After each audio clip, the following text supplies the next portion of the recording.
YouTuber मौसीकी कहानियाँ में आपका स्वागत है। हम सुन रहे हैं श्रीयुत शरद चंद्र जी चट्टोपाध्याय की कहानी चंद्रनाथ। अभी तक की कहानी में हमने सुना कि चंद्रनाथ काशी से सरयू नामक बालिका से ब्याह करके घर आ जाता है, किंतु सरयू चंद्रनाथ से थोड़ा डरी सी रहती है। लगभग 6 साल बाद चंद्रनाथ को पता लगता है कि सरयू की माँ पतिता है। चंद्रनाथ अपनी पत्नी को बहुत प्रेम करता है, किंतु समाज की प्रताड़ना के भय से उसके चाचा मणिशंकर उससे सरयू को त्याग कर देने के लिए कहते हैं और चंद्रनाथ अपनी पत्नी सरयू को घर से बाहर कर देता है। अब आगे की कथा सुनते हैं। सारी रात मणिशंकर सो नहीं सके। रात भर उनके कानों में किसी गाड़ी की गड़गड़ाहट की तेज आवाज आती रही। तड़के ही चारपाई छोड़कर बाहर आए, देखा कि गेट पर एक अपरिचित आदमी बुरी हालत में और अर्ध सुप्तावस्था में बैठा है। पास जाते ही वो आदमी उठ खड़ा हुआ और बोला, मैं राही हूँ। मणिशंकर चले जा रहे थे। उसने पीछे से पुकारा, मणिशंकर का घर क्या यही है? उन्होंने लौटकर कहा, यही है। क्या आप बतला सकते हैं कि उनसे कब भेंट हो सकती है? मेरा नाम ही मणिशंकर है। उस आदमी ने झटपट नमस्कार करके कहा, आप ही के पास आया हूँ। मणिशंकर ने सिर से पांव तक उसका निरीक्षण करके कहा, काशी से आ रहे हो बाबू? जी हाँ, दयाल ने भेजा है। जी हाँ, रुपयों के लिए आए हो? जी हाँ। मणिशंकर ने हंसकर कहा, तो मेरे पास क्यों? मैं रुपया दूंगा इसी उम्मीद में। उस आदमी ने सिर हिलाकर कहा, नहीं, दयाल ठाकुर ने कहा है कि रुपए मिलने से आपसे सहायता मिल सकती है। मणिशंकर ने भौहें तान कर कहा, मिल सकती है तो अंदर आओ। दोनों ही सुनसान कमरे का दरवाजा बंद करके बैठे। मणिशंकर ने कहा, तो क्या यह सब कुछ सच है? सब सच है। यह कहकर उसने कई चिट्ठियां बाहर निकाल ली। मणिशंकर ने उन्हें शुरू से आखिर तक पढ़कर कहा, तो इनमें बहू का क्या दोष है? उसका दोष नहीं है, परंतु माँ के दोष से लड़की भी दोषी हो जाती है। तब जिसका अपना दोष नहीं है उसे क्यों विपत्ति में डाल रहे हो? मेरे पास भी कोई उपाय नहीं। रुपए के लिए सब कुछ करना पड़ता है। मणिशंकर ने कुछ देर तक सोच कर कहा, देख बाबू, यह बुरी खबर फैलाने पर मेरे लिए भी लज्जा की बात है। चंद्रनाथ मेरा भतीजा है। राखाल दास ने सिर हिलाकर दृढ़ भाव से कहा, मैं भी निरुपाय हूँ। यह बात तो तुम्हारे चेहरे से भी मालूम हो जाती है। खैर, अगर रुपया मुझे देना हुआ तो रकम कितनी होगी? अच्छा ही है, मुझे चंद्रनाथ बाबू के पास जाना नहीं पड़ेगा। रुपया पाते ही तुम गांव छोड़कर चले जाओगे और कोई बात नहीं खोलोगे, ये तय है? तय है ना? है ना? बोलो, कितना रुपया चाहिए? बस 2,000। मणिशंकर ने बाहर जाकर नायब लक्ष्मी नारायण को बुलाकर 2-3 बातें कह दी। इसके बाद अंदर आकर बक्स खोलकर 1-1 हजार के 2 नोट राखाल दास के हाथ पर रख दिए और कहा, यहाँ के 10 कोस की दूरी पर सरकारी खजाना है, वहीं भुना लेना और कहीं भुनाने मत जाना। फिर कभी इधर मत आना। मुझको तुमसे चिढ़ है, इसलिए अगर कभी इधर आने की कोशिश की तो जिंदा नहीं लौटोगे, ये भी कहे देता हूँ। राखाल दास चला गया। थका मांदा दोपहर को शहर पहुंचा। तब कचहरी बंद थी, कोई काम नहीं हुआ। दूसरे दिन यथा समय राखाल दास ने खजांची के पास पहुंचकर दोनों नोटों को देकर कहा, रुपया चाहिए। खजांची बाबू ने दोनों नोटों को घुमा फिरा कर देखा और कहा, बैठो। और बाहर जाकर एक पुलिस के एक दरोगा को साथ लाकर राखाल को दिखाकर कहा, यही नोट चोरी हुआ है। जमींदार मणिशंकर बाबू के एक आदमी ने कहा है कि कल तड़के ही भीख मांगने के बहाने घर में घुसकर इसने नोट चोरी किया है। नोट का नंबर मिल गया है। राखाल दास ने कहा, जमींदार बाबू ने खुद ही दिया है। खजांची ने कहा, अच्छी बात है, हाकिम से कहो। यथा समय हाकिम के पास राखाल ने कहा, जिसका रुपया है उसी से पूछने पर सभी बातें जाहिर होंगी। बहस के दिन डिप्टी की अदालत में जमींदार मणिशंकर ने हाजिर होकर कहा कि उन्होंने इस आदमी को अपने जीवन में कभी नहीं देखा है। रुपया उन्हीं के बक्स में था, उन्होंने कभी किसी को नहीं दिया। राखाल ने अपने बचाने के लिए कितनी ही बातें करनी चाहिए। बहुत कुछ हाकिम ने लिख लिया और बहुत कुछ मणिशंकर के वकील मुख्तार ने गोलमाल कर दिया। सबसे बड़ी बात ये हुई कि उसकी बातों पर किसी ने विश्वास नहीं किया और डिप्टी ने उसे 2 साल के कठोर कारावास का दंड दे दिया। हरिदयाल के घर पुरानी दाइयाँ तक नहीं रहीं और की बात तो करना ही बेकार है। सरयू ने जब घर में प्रवेश किया तो सुनसान घर हाहाकार कर रहा था। वृद्ध सरकार ने रोकर कहा, माँ तो मैं जाऊं? सरयू प्रणाम करके सिर झुकाए खड़ी रही। सरकार रोते रोते चल पड़े। दयाल ठाकुर के आने तक का इंतजार नहीं कर पाए, इच्छा भी नहीं थी। शाम को दयाल घर आए। सरयू को दालान में बैठी देखकर बोले, कौन? सरयू प्रणाम करके उठ खड़ी हुई, सिर उठाकर बोली, मैं हूँ। सरयू? दयाल ने विस्मित होकर गौर से देखा कि सरयू के शरीर पर एक भी गहना नहीं है, कपड़े भी मामूली हैं। नौकर नौकरानी कोई भी साथ नहीं आई और पास ही एक बक्स पड़ा हुआ है। सभी बातें समझकर उपहास करके बोले, जो सोचा था वही हुआ, निकाल दिया है। सरयू चुप रही। दयाल ठाकुर ने तब अत्यंत कड़े स्वर में कहा, यहाँ तुम्हें जगह नहीं मिलेगी। एक बार आश्रय देकर मैं बहुत कुछ सीख चुका हूँ, अब नहीं। सरयू ने सिर झुकाए ही पूछा, माँ कहाँ है? माँ भाग गई, मुझे डुबाकर अलग हो गई। जैसे दरिद्र थी वैसा ही किया। क्रोध के मारे उनका सारा शरीर कांप रहा था। हठात व्यंग करके कह उठे, कहाँ नहीं जाता, पर जहाँ होगी सुख से होगी। सरयू वहीं बैठ गई। वह तो अंत में माँ के पास ही आई थी। दयाल कहने लगा, मैं तुम्हें जगह देकर अपनी जाति नहीं गंवाना चाहता। जो तुम्हें आदर से ले गया था, अंत में वह तुम्हारा सिर ढकने के लिए एक झोपड़ा भी न बांध सका, इसी से मेरे पास रख गया। जाओ यहाँ से। अब सरयू रो पड़ी, बोली, दादा महाशय, माँ नहीं है, मैं जाऊँ कहाँ? हरिदयाल के मन में अब कोई माया ममता नहीं थी। उसने स्वच्छंदता से कहा, काशी जैसी जगह में तुम्हारे लिए स्थान की कमी नहीं, सुविधा अनुसार एक स्थान खोज लो। वह अत्यंत तेज ज्वाला में जल रहा था, इसी से ऐसी बात भी कह सका। सरयू के पति ने उसे अपने घर में जगह न दी तो हरिदयाल क्यों देगा? सरयू यह समझ गई कि इसमें उसे दोष देने लायक कुछ भी नहीं था, परंतु उसके लिए भी तो कहीं खड़े होने की और कोई जगह नहीं थी। पति के घर अतिथि की तरह 2 दिनों के आदर यत्न के लिए गई थी, अब विदाई हो गई। वही यत्न परायण गृहस्थ अब लौट कर नहीं देखेगा कि वह अतिथि गया कहाँ। बड़ी यातना से उसके नीरव अश्रु बह गए। यह उसकी 16 साल की उम्र थी। उसकी सभी इच्छाएं पूरी हो गईं। माता नहीं थी, पिता नहीं थे, पति ने परित्याग कर दिया। खड़े होने की जगह नहीं है केवल कलंक, लज्जा और विपुल रूप यौवन। ये लेकर सरयू का चलना मुश्किल था। वह सोचती कि उसकी कितनी उम्र है और कितने दिनों और जीना होगा। जितने दिन भी हों, पर आज उसका नया जन्म हुआ है। यद्यपि उसने पहले भी दुख तकलीफ भोगी थी, परंतु इस तरह का तीव्र अपमान और लांछना क्या उसने कभी भोगी थी? दयाल ठाकुर की आवाज़ उत्तरोत्तर तेज होती गई। अब के चिल्ला पड़े, अभी तक बैठी हो? सरयू ने घबरा कर पूछा, कहाँ जाऊं? मैं क्या जानूं? सरयू ने रूधे कंठ से कहा, दादा महाशय, आज रात को। दूर दूर, 1 मिनट को नहीं। अब की सरयू उठ खड़ी हुई।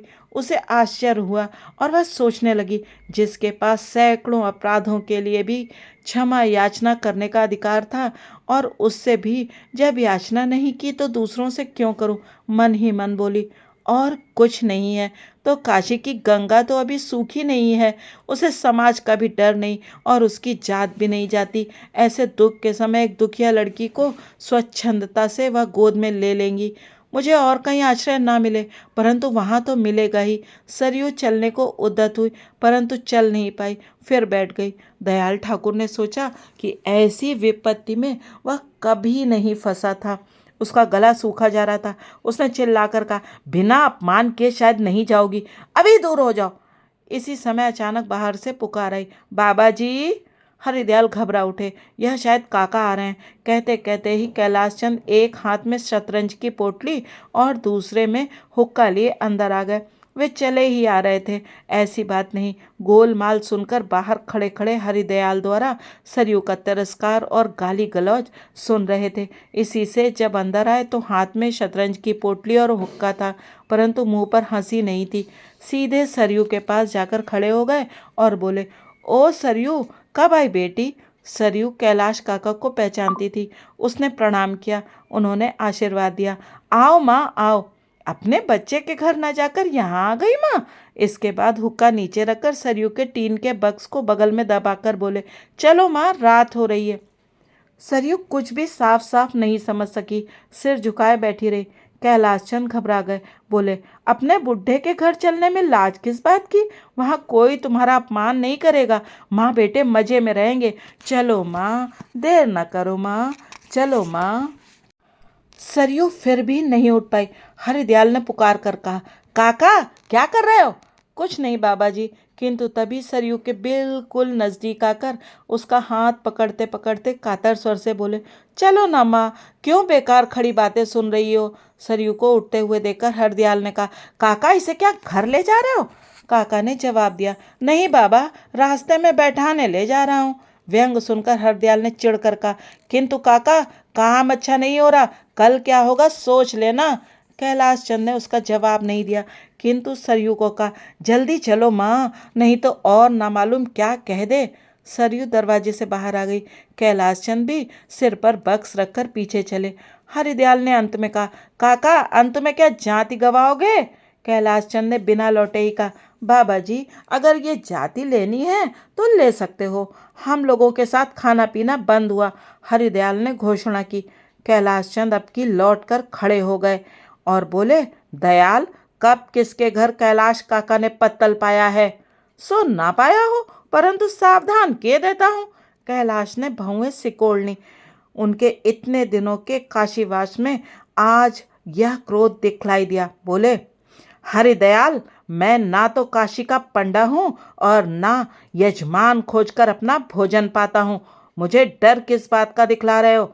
मैं जो अच्छा समझता हूँ वही हमेशा करता हूँ, आज भी वही कर रहा हूँ। उनके लिए तुम्हें चिंता करने की जरूरत नहीं। हरिदयाल ने रुखाई से कहा, तुम्हारी भलाई के लिए रहने दो बाबा जी। अगर 65 साल तुम्हारे परामर्श के बिना ही काट दिए तो बाकी 2-4 साल भी तुम्हारे परामर्श के बिना कट जाएंगे। जाओ बाबा जी, घर जाओ। हरिदयाल लौट पड़ा। कैलाश चंद घर लौटकर बक्स नीचे उतारकर सहज भाव से बोले, यह तुम्हारा घर है माँ, मैं तुम्हारा बेटा हूँ। बस बूढ़े की थोड़ी बहुत देखभाल करो और अपना घर संभालो। और क्या कहूँ? कैलाश को और कोई बात कहनी थी या नहीं, कह नहीं सकता, परंतु सरयू ने बड़ी देर तक आंखें पोंछते पोंछते सोच कर देखा कि उसे और कुछ नहीं कहना। सरयू को आश्रय मिल गया था।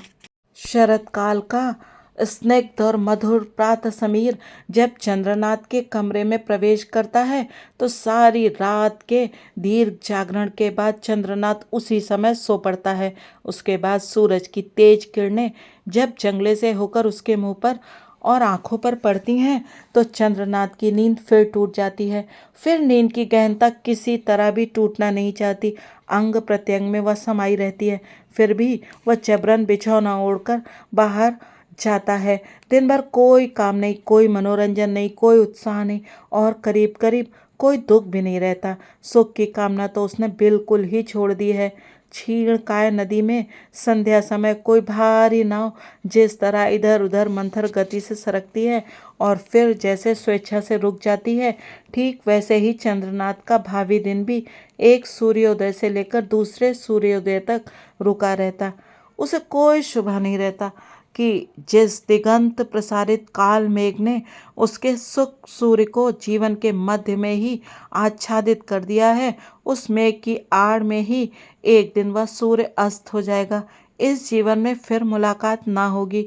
उसके नीरव और निर्जन कक्ष में निराशा की यह काली छाया प्रतिदिन घनी और काली होने लगी और उसी के बीच बैठा चंद्रनाथ अलसाई आंखों से दिन बिताने लगा। हर काली कहती है, इस अगन महीने में ही चंद्रनाथ की फिर शादी होगी। चंद्रनाथ चुप था। यह चुप रहना उसकी सम्मति का लक्षण था यह असम्मति का? इस बात को लेकर पति पत्नी में बहस होती थी। मणिशंकर बाबू से पूछने पर उन्होंने कहा, चंद्रनाथ से पूछे बिना कुछ कहा नहीं जा सकता। अब की कार्तिक मास में दुर्गा पूजा है। मणिशंकर ठाकुर के दालान से सवेरे में गूंजती शहनाई की आवाज़ सबके कानों में आगामी आनंद की घोषणा करती थी। चंद्रनाथ की नींद टूट गई। अलसाई आंखों से बिछौने पर पड़ा सुन रहा था। एक एक करके कितने ही स्वर बज जाते, परंतु एक भी स्वर उसे आनंदित नहीं कर सका, बल्कि धीरे धीरे उसके हृदय आकाश पर घने काले बादल घिरने लगे। आज हठात उसके मन में आया कि यहाँ अब रहा नहीं जा सकता। एक नौकर को बुलाकर कहा, मेरा सामान वगैरह ठीक कर दो, आज रात की गाड़ी से इलाहाबाद जाऊंगा। यह बात सुनते ही हरकाली दौड़ी आई। ब्रज किशोर आकर समझाने लगे और यहाँ तक कि मणिशंकर खुद भी आकर अनुरोध करने लगे। आज छठ के दिन कहीं जाने का काम नहीं है, मगर चंद्रनाथ ने किसी की बात नहीं मानी। दोपहर को हरिबाला आ पहुंची। सरयू के जाने के समय से इस घर में वह कभी नहीं आई थी। चंद्रनाथ ने उसे देखकर कहा, हठात दीदी को कैसे याद आई? दीदी ने उसका जवाब न देकर पूछा, आज बाहर जा रहे हो? चंद्रनाथ ने कहा, हाँ जा रहा हूँ। पश्चिम जाओगे? जाऊँगा। हरिबाला ने कुछ सोचकर मधुर स्वर में पूछा, दादा कहीं और भी जाओगे? चंद्रनाथ ने हरिबाला का अभिप्राय समझकर कहा, नहीं। इसके बाद अनमनस्क भाव से इधर उधर हिलने लगा। हरिबाला जो बात कहने आई थी उसे कहते हुए लज्जा भी आ रही थी और साहस भी नहीं हो रहा था, किंतु कुछ देर चुप रहकर हिम्मत करके बात कह दी, दादा उसके लिए कुछ उपाय नहीं किया? दोनों जब सामने आए तभी से दोनों मन ही मन यह बात सोच रहे थे। इसी मामूली बात से दोनों की आंखों में आंसू आ गए। चंद्रनाथ ने आपा संभाल कर दूसरी ओर मुंह फिराकर कहा, उपाय और क्या करूँगा दीदी? काशी में वह कहाँ है? शायद अपनी माँ के पास है। सो तो है, किंतु। चंद्रनाथ ने उसकी ओर देखकर कहा, किंतु क्या? ठान दीदी कुछ देर मौन रहकर मधुर स्वर में बोली, नाराज मत हो दादा। चंद्रनाथ चुपचाप देखता रहा। ठान दीदी उसी तरह विनती के स्वर में बोली, कुछ रुपया पैसा उन्हें देना दादा, आज तो वह अकेले हैं, परंतु कुछ दिनों बाद। चंद्रनाथ बात समझकर भी नहीं समझा। कहा, 2 दिन बाद क्या? बड़ी बड़ी 2 बूंदें हरिबाला ने चंद्रनाथ के सामने ही पहुँच दी। बोली, उसके पेट में जो है, अगर वह सकुशल रहा तो। चंद्रनाथ सिर से पांव तक कांप गया। झटपट कह उठा, ठान दीदी आज शायद छठ है। हाँ भाई, तो आज नहीं जाने की सोच रहे हो? वही सोच रहा हूँ, तो यही करो। पूजा के बाद जहाँ चाहो जाओ, इन कुछ दिनों तक घर ही रहो। ना मालूम क्या सोचकर चंद्रनाथ इस पर राजी हो गया।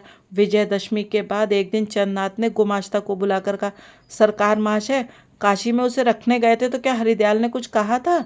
सरकार ने कहा, उससे मेरी मुलाकात नहीं हुई।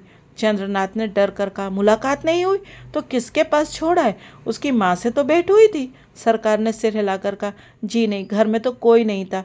कोई नहीं था? उस घर में कोई रहता है या नहीं, यह पता तो लगाना था। हरिदयाल कहीं और भी तो रह सकता है। सरकार ने कहा, यह पता लगाया था, दयाल घोषाल उसी घर में रहते थे। चंद्रनाथ ने निश्वास छोड़कर क्षण भर तक चुप रहकर पूछा, अब तक कितना रुपया भिजवाया है? जी, रुपया पैसा तो कुछ भेजा नहीं। भेजा नहीं? चंद्रनाथ ने विस्मय, वेदना और उत्कंठा से पीला पड़ते हुए कहा, क्यों? सरकार ने लाज के मारे पानी पानी होकर कहा, मामा जी ने कहा कि 5 रुपयों के हिसाब से कुछ भेजना काफ़ी होगा। जवाब सुनकर चंद्रनाथ आग बबूला हो गया। 5 रुपए के हिसाब से? क्यों? रुपया क्या मामा जी का है? आप प्रतिमास काशी के पते से 50 रुपए भेज दिया कीजिए। जो आ गया, कहकर सरकार स्तंभित होकर धीरे धीरे चले गए। हरकाली ने यह सुनकर आंखें सिर पर चढ़ाकर कहा, वो पागल हो गया है। सरकार को बुलाकर भीतर से जोर से हंसी। उस हंसी की गहनता वृद्ध सरकार सुन भी पाए और समझ भी पाए। हरकाली ने कहा, सरकार महाशय कितना रुपया भेजने को कहा है? हर महीने 50 रुपया। भीतर से फिर तिरस्कार सी हंसी सुनकर सरकार घबरा गए। बहुत हंसने के बाद हरकाली गंभीर हुई। भीतर से बोली, ओह, गुस्से के कारण बच्चे को अब ज्ञान नहीं रहा कि वह कलमुई ऐसी है। 50 रुपए नगद दे दो, कुछ समझे सरकार महाशय। चंद्रनाथ की इच्छा नहीं है कि 1 पैसा भी दिया जाए। बात सरकार महाशय ने पहले कुछ समझी नहीं, परंतु मन ही मन जब हिसाब किया तो हरकाली की ही बात ठीक लगने लगी। जिसे घर से निकाल दिया जाता है उसे कोई इच्छापूर्वक रुपया देता है।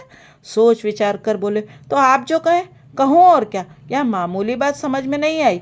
सरकार महाशय ने अप्रतिभ होकर कहा, वही होगा, हाँ वही, परंतु 5 रुपए के हिसाब से भेजिएगा। चंद्रनाथ अगर ना दे तो हमारे हिसाब में से 5 रुपया भेजिएगा। हर खाली महीने में 50 रुपया अपने निजी खर्च के लिए पाती थी। सरकार महाशय ने जाते समय कहा, यही भेजूंगा। चंद्रनाथ घर में नहीं था, इलाहाबाद गया था। सरकार महाशय ने सोचा कि चिट्ठी लिखकर उसकी राय ले लें, किंतु बाद में सोचा कि इस तरह की बेकार बात को बढ़ाना अपनी ही बेवकूफ़ी जाहिर करना है। अकेली सरयू का क्या हुआ? उसे आश्रय तो मिल गया था, किंतु क्या उसने संतान को जन्म दिया? और उसके पश्चात सरयू का क्या होगा? चंद्रनाथ क्या करेगा? ये सब जानेंगे इस उपन्यास के अगले अंक में। तब तक आप सुनते रहिएगा ये सुंदर कथा चंद्रनाथ। वीडियो देखने के लिए आप सभी का धन्यवाद।